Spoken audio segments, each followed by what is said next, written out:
dan sehat, jelas itu membatalkan sholat. Nah, namun kalau tadi pertanyaannya bagaimana dengan orang lansia yang dia ya mungkin tadi sudah terkena penyakit ya pakai pembalut, ya, Pampers kan merek kan ya.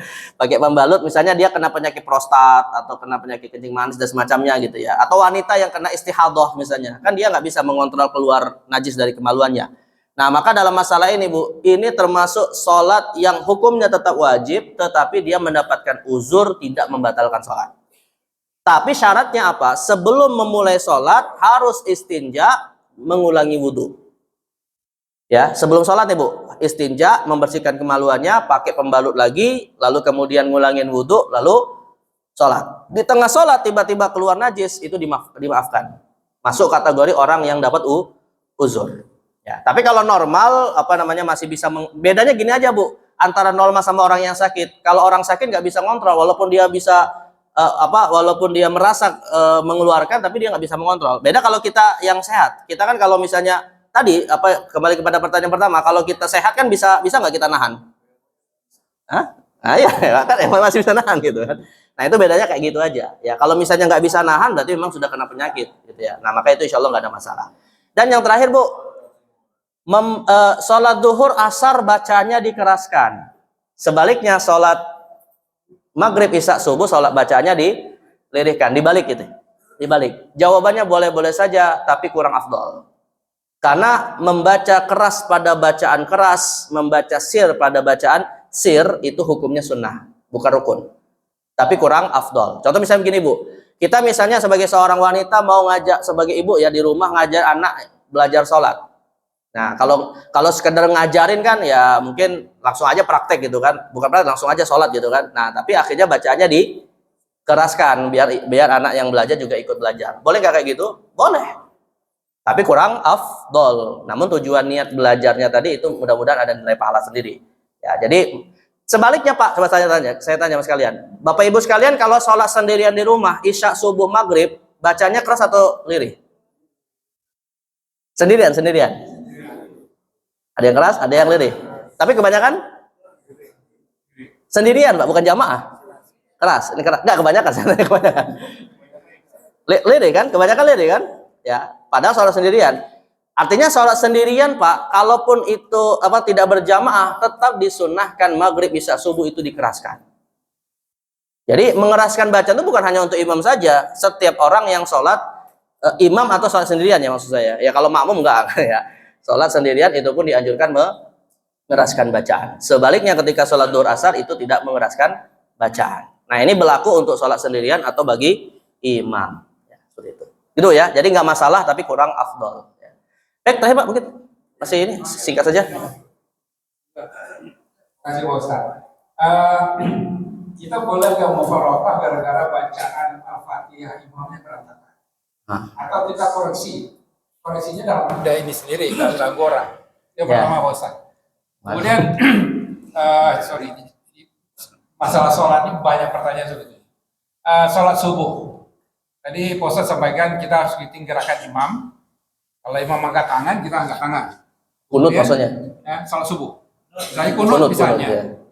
Tapi kalau bicara bersuara di luar bacanya yang lazim, itu nggak boleh. Misalnya amin, kita nggak baca amin. Gitu Pak Ustaz. Gimana arahnya Pak Ustaz? Terima kasih. Waalaikumsalam. Baik, pertama Pak, saya lupa tanya. Mufaraqah karena bacaan, ya. Nah, tadi kembali kepada kaidah yang tadi saya sebutkan Pak. Kalau kesalahannya itu berat, wajib mufaraqah. Kalau kesalahannya ringan atau itu samar-samar dan kita ragu, ya maka tetap kita sholat berjamaah di belakang imam. Misalnya gini Pak, kalau kesalahannya itu sampai merubah makna, itu namanya kesalahan berat. Ya, misalnya yang harusnya dibaca panjang tapi dibaca pendek. Misalnya Alhamdulillahirabbil alamin, Ar-Rahmanir-Rahim, Maliki Yaumiddin. Nah, ini kan nggak baca amat arid disukun di akhir kan? Nah, maka dia termasuk berat, kita wajib mufaraqah. Nah, termasuk makhraj yang intinya sih yang merubah makna, Pak. Tapi ada Pak, makhraj yang tidak merubah makna tapi sebenarnya bacaannya salah, namun ini tidak membatalkan. Alhamdulillahirabbil alamin. Nah, atau kalau alhamdulillah, enggak, kalau alhamdulillah batal, Pak. Atau alhamdulillah batal. Ya. Ya, alham itu batal karena merubah makna. Tapi kalau tadi a dibaca nga. Nah, ini apa walaupun salah baca tapi dia tetap apa atau misalnya alam taro kaifa fa'ala rabbuka bi ashabil fil. Nah, tapi gini Pak, kesalahan baca yang kita wajib mufaraqah hanya untuk yang rukun. Al-Fatihah saja. Adapun yang sunnah, kayak tadi baca al-fil salah ya, itu tidak ada masalah. Ya. Nah, jadi kita harus bedakan mana kesalahan yang merubah makna, mana yang tidak. Baik, kemudian yang kedua Pak, bacaan-bacaan yang di luar rukun, kayak amin misalnya ya, atau apa namanya tasbih zikir dalam rukuk sujud, ini kalaupun kita tidak baca nggak ada masalah. Hukumnya kan sunnah. Jadi kalau kita misalnya imamnya baca waladhdallin, kita diam aja nggak baca amin, ya nggak masalah, sholat tetap sah. Bahkan ada sebagai ulama mazhab Pak, seperti Hanafi itu mengatakan amin dibaca tapi sir. Makanya saya tahun 2017 ke Hong Kong Pak, itu ketika sholat jamaah pertama saya di sana itu yang paling keras baca aminnya saya sendiri Pak. Nah, makmum yang lain nggak ada yang baca sir Pak. Ya, tapi sholat berikutnya saya ngikutin mazhab Hanafi di sana gitu ya. Jadi tapi mereka tetap baca, namun tidak dijaharkan, dibaca secara sir. Jadi tapi kalau tidak baca sama sekali hukumnya tetap sah karena hukumnya adalah sunnah. Nah, jadi intinya kita bedakan mana bacaan rukun, mana bacaan sunnah. Ya kalau bacaan sunnah, tapi gini Pak, bacaan sunnah juga jangan sering-sering ditinggalkan. Kenapa? Karena para ulama mengatakan kalau kita sudah terbiasa meninggalkan yang sunnah, dikhawatirkan lama-lama meninggalkan yang rukun, yang wajib. Nah, jadi, makanya meninggalkan yang sunnah tanpa uzur makruh sebenarnya. Nah, seperti itu. Ya begitu Pak ya. Baik cukup, yang sekalian. Ya singkat Pak. Satu, ada satu lagi Bu. Baik. Ustaz, saya bertanya, kita kalau di bandara atau tempat umum biasanya mereka ada serombongan yang sedang sholat di jamaah atau di masjid. Nah, karena kita tidak tahu, kita masuk pada sholat tersebut. Nah, tapi kita ada di tengah-tengah nih. Ternyata setelah mereka selesai satu sholat, mereka menyambung. Tapi kita berhenti sedang sholat yang wajib kita. Nah itu gimana Ustaz? Ya, baik. Pertama gini Pak, sederhananya sholat niat qashar itu harus muncul sebelum sholat. Niat qashar. Jadi kalau kita misalnya Pak di rest area, kita musafir juga ya. Kita misalnya posisi sebagai musafir juga. Mendapati ada yang lagi sholat berjamaah. Kita ragu, ini qashar apa enggak? Pokoknya bismillah lah, Allahu Akbar kita sholat. Maka kewajiban kita enggak boleh qashar.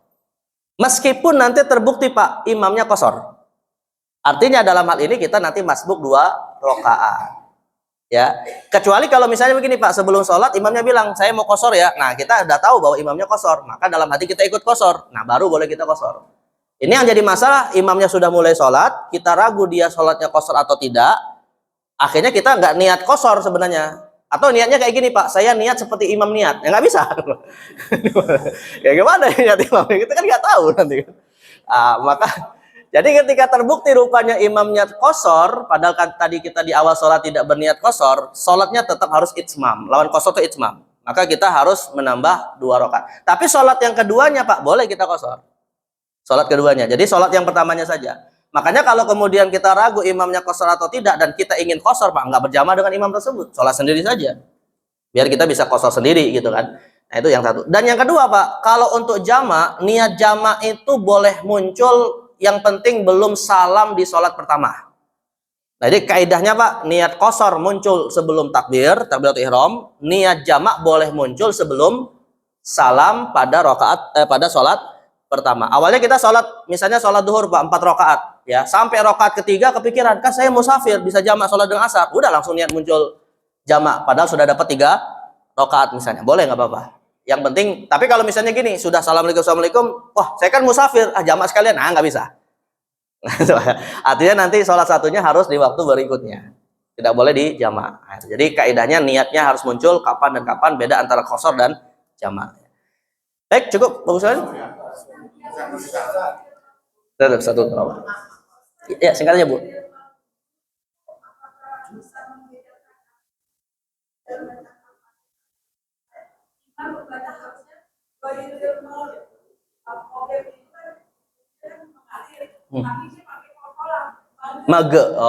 Ghairil maghdubi. Ini kesalahan tapi tidak sampai berubah makna, Bu. Dia hanya kesalahan dari sisi tajwid qalqalah saja. Huruf ghain bukan huruf qalqalah kan? Tapi kalaupun misalnya ada yang baca di pantulkan, itu tidak merubah makna. Karena kaidahnya gini aja, Pak. Kalau ada satu huruf hijaiyah, walaupun dia salah cara bacanya, tapi tidak terkait dengan huruf lain, masih dipahami sebagai huruf tersebut ya, maka itu masih dianggap sebagai huruf yang terkait. Kecuali kalau misalnya ghairil maqdu, nah ini udah qaf ya, salah. Tapi kalau coba ghairil magdu, ada nggak magdu itu dipahami selain huruf ghain? Magdu, salah baca sih, harusnya dibaca mag, tidak ada qalqalah, dibaca magdu. Tapi magdu ini Pak, maksud saya ada nggak yang memahami selain huruf ghain? Nggak ada kan? Karena nggak ada huruf lain yang selain yang dibaca seperti ini kecuali huruf ghain. Nah, maka kesalahannya ini tidak fatal ya, tapi belajar tajwid yang benar lah gitu ya.